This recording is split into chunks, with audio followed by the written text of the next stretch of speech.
দিনটা ছিল 18ই এপ্রিল। সময় তখন সকাল 9:05। আমরা রওনা দিলাম জম্মু থেকে শ্রীনগরের উদ্দেশ্যে। শ্রীনগর পৌঁছাতে জম্মু থেকে মোট সময় লাগে ওই 7 থেকে 8 ঘন্টার মতো, কিন্তু পুরোটাই ডিপেন্ড করে রাস্তা কীরকম জ্যাম আছে তার উপর। আর বাদিকে ওই যে দেখা যাচ্ছে দূরে কাটরার পাহাড়, তাই আমরা সবাই মিলে জয় মাতাদির নাম নিয়ে রওনা দিলাম শ্রীনগরের উদ্দেশ্যে। এখানে আপনাদেরকে কিছু ইনফরমেশান দিয়ে রাখি, যেগুলো কিন্তু না দিলেই নয়। সেটা হলো, গাড়ি আপনারা কিন্তু জম্মু থেকে পেয়ে যাবেন, অর্থাৎ জম্মু স্টেশন থেকেই আপনারা পেয়ে যাবেন যদি কিনা অ্যাডভান্স বুকিং না করে আসেন। বা আপনারা চাইলে কিন্তু যদি বৈষ্ণবদেবী ট্যুর করেন তাহলে কিন্তু কাটরা থেকেও আপনারা সমস্ত কাশ্মীর ট্যুরের জন্য গাড়ি কিন্তু প্যাকেজ হিসাবে পেয়ে যাবেন।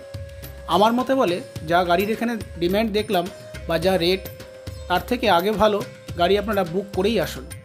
কোথা থেকে বুক করবেন সেই নাম্বার আমি স্ক্রিনে দিয়ে দিচ্ছি, সেই নাম্বার থেকে আপনারা বুক করে আসতে পারেন।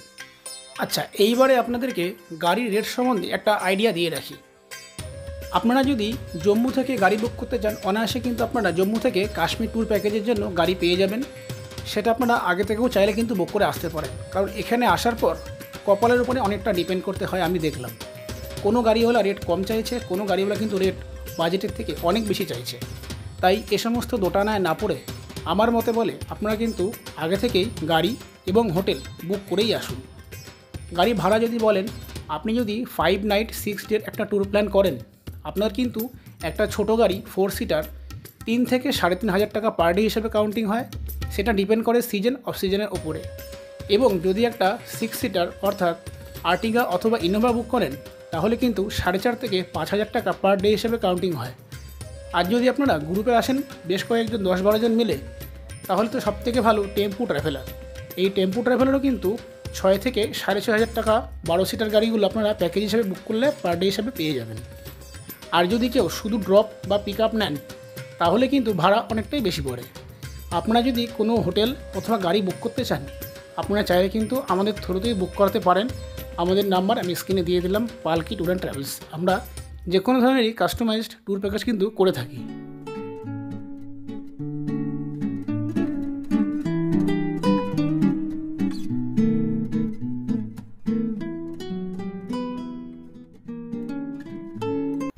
সেই সকাল 9টায় আমরা চা খেয়ে রওনা দিয়েছিলাম জম্মু থেকে। খুব খিদে পেয়েছে, এখন বাজে দুপুর 1টা। আমরা আগে থেকেই ড্রাইভারকে বলে রেখেছিলাম রামবানে কিন্তু আমরা লাঞ্চ করব। ড্রাইভার আমাদের কথা মতো রামবান আসার একটু আগেই গাড়ি কিন্তু একটা ভালো ধাবাতে দাঁড় করিয়ে দিল, আর আমরা এখানেই লাঞ্চ করলাম। তো সেই যে জম্মু থেকে আমরা বেরিয়েছিলাম, তখন আর কিছু ব্রেকফাস্ট আমরা করিনি, জাস্ট চা বিস্কুট খেয়ে নিয়েছিলাম। তারপরে দাঁড়ানোর দরকারও মনে করিনি, কারণ রাস্তায় জাম খাম হবে, এই জন্য আমরা তাড়াতাড়ি কিন্তু গাড়ি নিয়ে রওনা দিয়েছিলাম কাশ্মীরের উদ্দেশ্যে। তো এখন যেহেতু দুপুর 1টা বেজে গেছে, এখন তো কিছু খেতেই হবে, তাই দাঁড়িয়েছি আমরা রামবান ক্রস করে একটা ধাবাতে। বেশ ভালো খাওয়া দাওয়া দিচ্ছে ওরা, ওখানটি লাঞ্চ করবো আমরা এখন। লাঞ্চ টাঞ্চ করে তারপরে আবার রওনা দেবো কাশ্মীরের উদ্দেশ্যে। তো চলুন আগে লাঞ্চ করে নিই। লাঞ্চ 200 টাকা চাইছে পার হেড, ওতে ভাত, রুটি, ডাল, সবজি, পনির এ সমস্ত দেবে। চলুন লাঞ্চটা করে নিয়ে আগে, তারপরে আমরা রওনা দেবো আবার কাশ্মীরের উদ্দেশ্যে।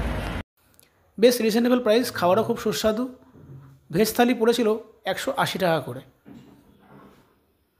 রামবান থেকে লাঞ্চ সেরে চেনাব নদীকে বাহাতে রেখে আমরা আবার এগিয়ে চললাম শ্রীনগরের উদ্দেশ্যে। কিন্তু বেশ কিছুটা যাওয়ার পরেই দেখলাম রামবানের সেই বিধ্বংসী রাস্তা। এই রাস্তায় কিন্তু আমাদের গাড়ি প্রায় 1 ঘন্টা মতো দাঁড়িয়েছিল জ্যামের জন্য, কারণ রাস্তা একদমই খারাপ। এখানে গাড়ি আসলে কিন্তু এরকমভাবেই দাঁড়িয়ে যায় 1 থেকে 1.5 ঘন্টার জন্য। যারা এই এপ্রিল, মে বা দুর্গাপুজোর সময় ভাবছো কাশ্মীরে আসবে, তারা কিন্তু খুব আগে থেকে প্রিপারেশান নিয়েই এসো, কারণ দেখো জাম কিভাবে হয়ে রয়েছে এই বানিহাল ঢোকার আগে। প্রায় 1 ঘন্টা আমরা ধরো দাঁড়িয়ে আছি, 1 ঘন্টা বেশি ছাড়া কম না। যাই হোক, 1 ঘন্টা পর আবার জ্যাম ছাড়লো, আমরা রওনা দিলাম শ্রীনগরের উদ্দেশ্যে। এই যে টানেলগুলি আপনারা দেখতে পাচ্ছেন, এরকম অনেক টানেলই কিন্তু জম্মু থেকে শ্রীনগর যাওয়ার পথে পড়বে। তার মধ্যে সবথেকে বড় টানেল হলো শ্যামাপ্রসাদ মুখার্জি বা চেনাব টানেল। এই টানেল কিন্তু প্রায় 9 কিলোমিটার এবং সময় লেগেছিল প্রায় 14 থেকে 15 মিনিট।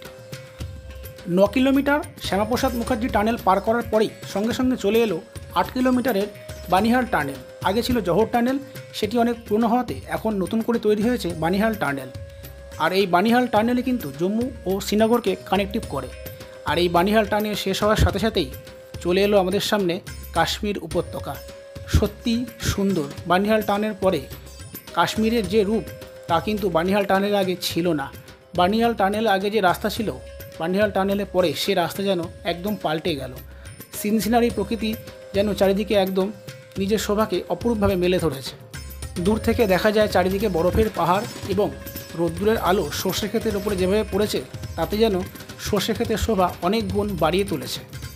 বানিহাল টানেলের পরে রাস্তা কিন্তু 4 লেন রানওয়ে রাস্তা। যে কোনো আপৎকালীন পরিস্থিতিতে এখানে কিন্তু ফ্লাইট ল্যান্ড করানো হয় এবং যারা ট্রেনে কাশ্মীর যেতে পছন্দ করেন তারা কিন্তু বানিহাল থেকে ট্রেনও পেয়ে যাবেন কাশ্মীর যাওয়ার।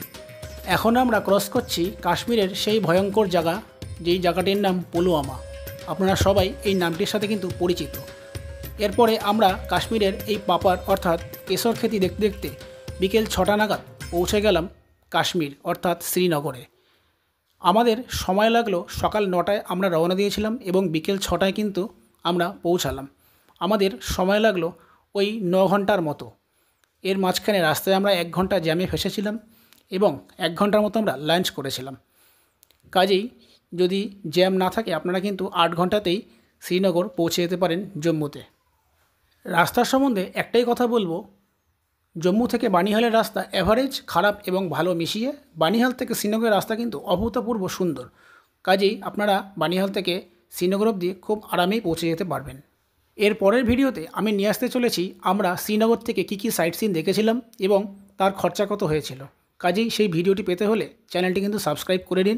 আর এই ভিডিওটি ভালো লাগলে অবশ্যই লাইক করে একটি কমেন্ট করে দিন এবং সকলকে শেয়ার করে দিন।